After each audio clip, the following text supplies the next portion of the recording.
Hello, I'm Motioni, and welcome to Crappy Creepypastas, a series where I read to you crappy creepypastas. Now, I will be reading these word for word how they're written in order to preserve the authenticity of the writing. Let's begin the series with a television show about a special little sponge. Goodbye, Gary, a Spongebob Squarepants Lost episode. Have you ever wondered what happens if the creators of SpongeBob SquarePants got rid of Gary the snail? The creators made a test episode called Goodbye Gary, an episode not supposed to be released to the public. My dad works at Nickelodeon Studios and mainly worked on SpongeBob and The Loud House, but he sometimes worked on other shows. Goodbye Gary was darker than the usual SpongeBob standards. Since my dad worked at Nick Studios, he would sometimes bring home DVDs of the newer episodes and some that were test episodes so he could edit them, to see if there were any errors in the episode or to change anything that seemed wrong. When he got home, he put a DVD on the kitchen counter and told me that he was running out for a while. He never mentioned the DVD, mostly because it looked like he was in a hurry. After he left, I grabbed the DVD off the counter and put it in the DVD player and sat on my chair in my room to watch the episode. I was not ready for what I was about to watch. The episode started with a title card with a pet bowl with the name Gary, and above it read, Goodbye, which read out, Goodbye Gary. Sad violin music was playing in the background. Beginning credits rolled normally, and then it went to a shot of a pet hospital. The camera zooms in on the hospital and goes to a shot of SpongeBob sitting in what looked like some kind of waiting room. He had bags under his eyes and looks nervous. The episode went into a flashback scene and showed SpongeBob watching TV in his living room. A loud noise was heard from the kitchen. He got up and walked into the kitchen. He gasped and ran to the source of the noise. It was Gary, foam coming from his mouth. He was having a seizure.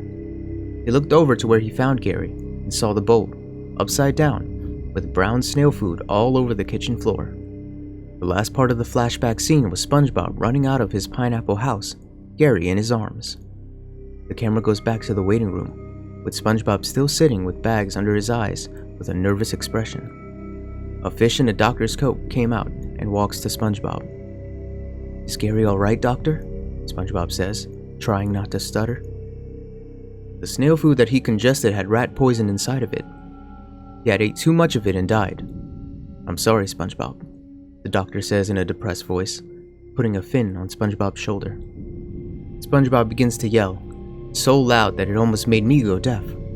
While this happened, the camera panned outside the hospital. The screen faded to black. The screen came back to SpongeBob sitting in his house with Sandy and Patrick with a couple of Krabby Patties. But something was different about SpongeBob. His skin was darker, like it was fading. "Hey Sandy," Patrick began. "Don't you think SpongeBob looks different?" "He lost Gary," Sandy said. "Give him some time." "Here, SpongeBob." She gave SpongeBob a Krabby Patty. "This'll cheer you up for sure." As Sandy put the Krabby Patty in SpongeBob's hand, it switched to SpongeBob's perspective and showed the patty in his hand. It slowly morphed into a small Gary. The Gary in SpongeBob's imagination meowed. It switched out of SpongeBob's perspective. Tears started dripping from his eyes and he said, "Oh Gary, I'm so sorry.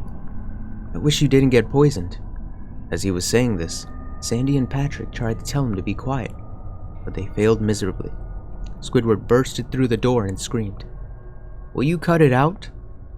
SpongeBob then went silent. Patrick got up and yelled at Squidward, "Do you have any idea what happened? Gary died last week. SpongeBob is sad about it, and you come in here to silence him?" That was very unlike Patrick's character. Squidward came back at Patrick, yelling at him, "Gary died? Why couldn't it be SpongeBob who died? The world would be a lot calmer, and I would be a lot happier than I am now. Or why couldn't it be you who died, Patrick? We have enough in Bikini Bottom alone." That line was very dark, especially for Squidward. They've never said in the show before.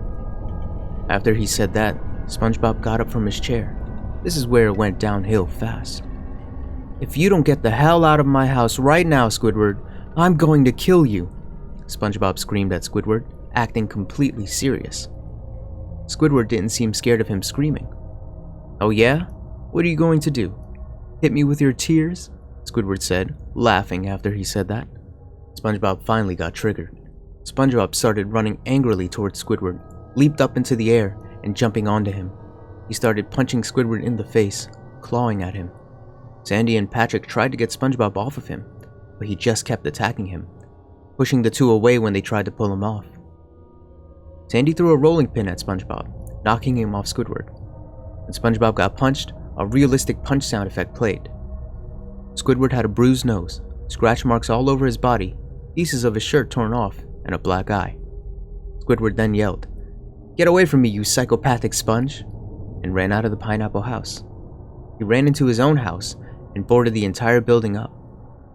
After this was over, SpongeBob then went upstairs to his room while panting with anger and slammed the door shut. Sandy and Patrick ran upstairs and Sandy told him to open his door. SpongeBob then said, "No, Sandy, I will stay in my room forever." Sandy just told Patrick, "We should probably leave." He agreed, and they left.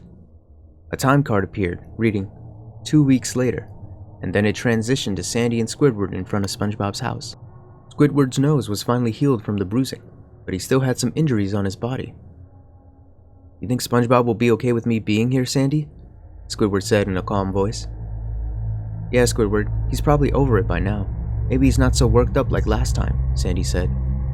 "But he hasn't been to work in 3 weeks. I'm not so sure about this, Sandy," he said. Sandy knocked on the door, but it slowly creaked. The living room was dark, with the only light being the static of the television screen. "SpongeBob?"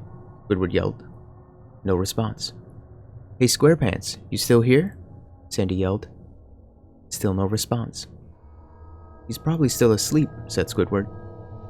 "At 3:30 p.m. on a Tuesday?" Sandy asked. They decided to go upstairs to see if he was in his room. "Hey, Squarepants, are you in here?" Sandy said. Once again, no response. Squidward knocked on the door. No response. "Open the door, Squidward," Sandy said. Squidward did as she said. When he opened the door, he gasped and froze. "What is it, Squidward?" Sandy said, very confused. Squidward started stuttering but finally got the word out. "SpongeBob!" Sandy looked into the room and screamed, "Oh my God, SpongeBob!" The camera panned to a shot of SpongeBob lying dead in his bed with a butcher knife in his forehead. He was bleeding hyper-realistic blood from where he got stabbed in. That was the final shot of the episode, as the credits rolled. I was in shock. I didn't know what to think. Was this supposed to be an actual episode? I had no idea what to say. I took the DVD out of the player and put it back to where it was before. My dad never found out that I watched the DVD. I believe that SpongeBob episode is an alternate version of the current running episode, Gary Come Home.